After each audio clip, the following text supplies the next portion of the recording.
안녕하세요. 닥쳐라 정치입니다. 통계청이 어제 15일 고용지표를 발표했습니다. 우선 좋은 소식을 소개해드려야 할 것 같은데 2019년 15세 이상 고용률이요. 22년 만에 최고치를 달성했다는 거예요. 그리고 OECD 기준인 15세에서 64세까지 고용률도 1989년부터 통계 작성을 시작한 이후에 최고치를 기록했다고 합니다. 그런데 이렇게 좋은 소식만 있는 게 아니고 그중에 안 좋은 소식도 있는데 너무나 안타깝게도 40대 취업률이랑 제조업 고용률은요 계속해서 줄어들고 있다는 건데요. 지난해 말에 문재인 대통령께서 정부 정책의 성과를 발표하시며 40대 일자리가 늘어나지 못한 게 마음 아프다고 하시기도 했었죠. 그래서 관련 부처에 40대와 제조업 일자리를 늘리기 위한 정책을 마련하라고 지시하기도 하셨고, 하지만 일자리 관련 정책이라고 하는 게 단기간 안에 효과를 내기는 어려운 부분이 있는 건 다들 잘 아실 것 같아요.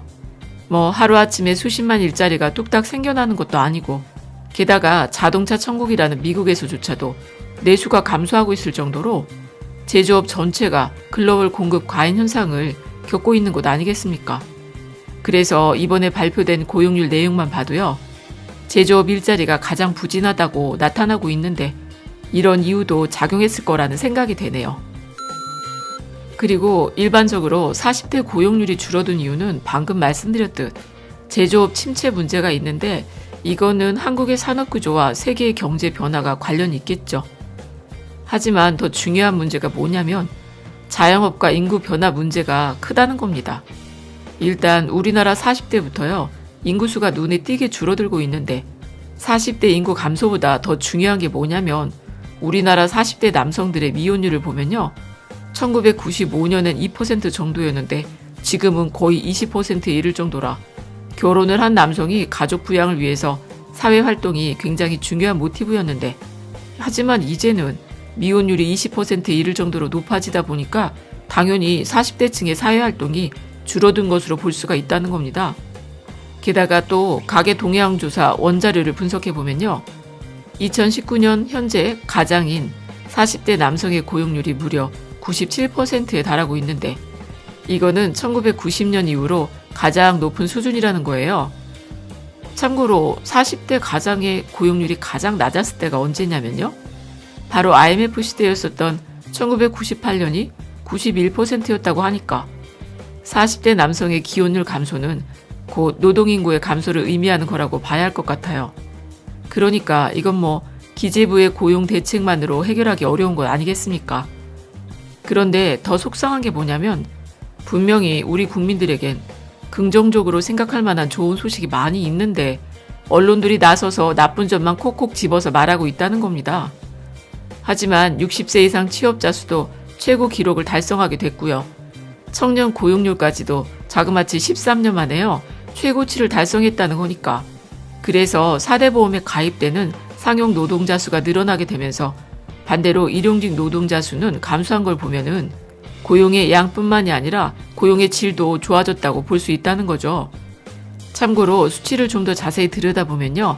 15세에서 64세까지 고용률이 67.1%로 지난해보다 0.6%가 늘어나게 됐고요. 여기서 연령별로 자세히 살펴보면 15세에서 29세까지는 43.8%로 지난해보다는 1.1%가 늘었습니다.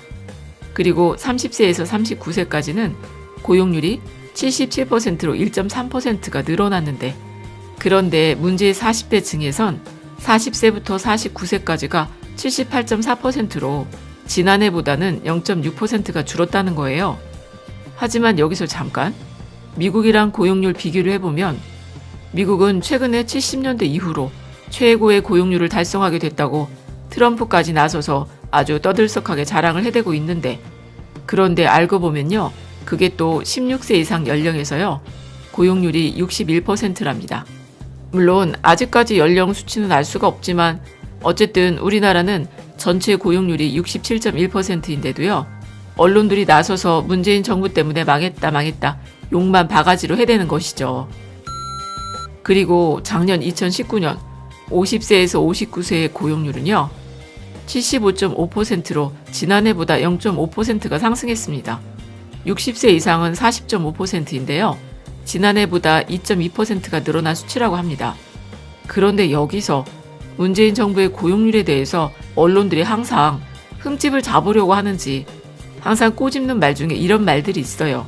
그 말이 뭐냐면 고작 한 주당 17시간 이하로 일하는 일자리만 늘어나게 된 거다. 그런 식으로 단기 알바 자리만 늘리면 고용의 질이 안 좋아진 거 아니냐고 하면서 언론들에서는 꼭 지적을 해대고 있는데, 그런데 이렇게 생각을 해보면 좀 이해하기 쉬울 것 같은데, 아니 한참 아이를 키우는 주부가 풀타임 일자리를 구하는 여건이 안 되고 또 단기 알바를 하려니까 왔다 갔다 들어가는 시간에 비해서 돈이 안 되는 경우엔 그냥 집에서 아이 키우고 집안일 하는데 시간을 더 쓰자 하면서 그냥 집에 있었던 경우가 많았습니다. 그러다가요, 최저임금이 올라서 이제는 집에 있는 것보다는 조금 짧은 시간이라도 일을 하는 게 더 낫다고 판단을 하게 된 것이죠. 그러니까 풀타임 일자리라는 게 파트타임 일자리로 바뀐 게 아니라 경제성이 없다고 생각해서 집에 있었던 사람들이요, 이제는 짧은 시간이라도 일을 하기 시작했다는 겁니다. 그리고 이게 그냥 제 혼자만의 생각이 아닌 게 실제로 주당 17시간 이하의 일자리 같은 경우엔 여성 고용자들이 70% 정도를 차지한다고 합니다. 그러니까 그동안 비경제 인구가 이제는 최저임금이 올라서 경제 인구가 됐는데 그걸 또 나쁜 일자리만 늘려놓고서 정부가 생색을 낸다고 하면은 말이 좀 안 맞다는 것이죠. 그리고 또 60세 이상의 취업자 수가 최고라는 걸 두고도 국민들의 세금을 써서 노인들 일자리만 늘린 거 아니냐고 비아냥거리는 사람들이 많지요. 물론 40대 고용률이 감소하게 된 것은 참 안타까운 일이긴 하지만 아까도 말씀드렸지만 2018년보다는 0.6% 떨어졌습니다. 0.6%. 하지만 하도 뉴스에 이런 안 좋은 소식만 떠들어대고 있으니 나라가 망하기라도 한 듯이 국민들은 얼마나 불안불안합니까? 하여간 40대 고용률이 78.4%로 작년보다 0.6% 떨어지게 된 것은 정말 안타까운 일이긴 하지만 아까도 말씀드린 것처럼 인구수 감소나 결혼을 안 한 미혼율이 20%에 가깝다는 이유도 생각해 봐야 한다는 겁니다. 그리고 또 60대 이상의 사람들이 40대의 일자리를 뺏어간 건 아니라는 것이죠. 올해 60대 이상의 인구가 무려 57만 명이나 늘어났다는 겁니다. 게다가 명예퇴직 연령은 나날이 더 어려지고 있으니 앞으로 인구 고령화 현상은 갈수록 가속화가 될 텐데 60대 이상 고용률이 늘은 게 자랑이냐고 한다면 그럼 우리나라 정부는 60대 이상의 일자리 정책엔 아예 손을 놓아야 한다는 건가요? 아니, 늘어나는 60대 이상의 어르신들한테는 일자리를 만들어 주려면 민간에서는 만들기도 어렵고 그래서 어쩔 수 없이 정부가 주도해 일거리를 만드는 수밖에 없잖아. 그걸 또 어디 흠잡을 거 없나 하고서 눈에 불을 켜고 달려드는 사람들을 무슨 수로 막아내겠습니까? 그래도 참 속상한 건 어쩔 수가 없네요. 어쨌든 다시 한번 말씀을 드리면 15세에서 64세까지 고용률은 67.1%로 22년 만에 최고치를 달성하게 됐고요. 78.4%의 40대 고용률은 마이너스 0.6%를 기록한 걸 제외하면 전 연령대에서 아주 고르게 고용률이 상승하게 됐다는 좋은 소식이라는 거예요. 그리고 또 좋은 소식이 하나 더 있는데 현대건설이 카타르에서 1조 2천억 원짜리 공사를 단독 수주했다는 소식입니다. 그러니까 카타르 루사일 부동산 개발 회사가 루사일 플라자 타워라고 해서요, 총 4동짜리 건물을 짓는데, 그런데 지난 2일엔 그 중에 4구획 플로트 4 공사를 수주하게 됐어요. 그게 6,130억짜리 공사였는데, 그런데 이번에 수주를 한 플롯 3 공사는 6천억 93억 원으로 총액이 1조 2천억이라고 합니다. 그리고 이게 다가 아니고 현대건설은 지난 7일에도요, 싱가포르 스포츠청이 발주한 2,700억짜리 풍골 스포츠센터도 수주를 따냈다고 하네요. 그러니까 2020년이 시작되고 단 보름 만에요, 달성한 수주 총액이 1조 5천억을 넘었다는 겁니다. 그런데 여기서 끝난 게 아니에요. 아마도 올해는 현대건설이 일복이 터질 것 같은데 카타르에서 1조 2천억어치 공사를 수주했다는 소식이 들린 지 하루도 채 지나지 않아서 이번에는 또 알제리에서 좋은 소식이 전해져 왔어요. 그러니까 현대건설이랑요, 현대엔지니어링 그리고 포스코 인터내셔널이 협력을 해서는 알제리의 복합 화력 발전소를 짓는다고 하는데 이거는 공사비가 총 8,500억짜리라고 하니까 현대건설이 올해 1월에 올린 수주액이요. 총 2조 1천억 원이라는 겁니다. 요즘에 미국이랑 이란이 크게 한판 붙어서 중동에서 당분간 찬바람이 불지 않을까 걱정을 많이 하지 않았습니까? 하지만 이렇게 중동에서 2조 1천억짜리 훈풍이 불어서 정말 다행이라는 생각이 드네요.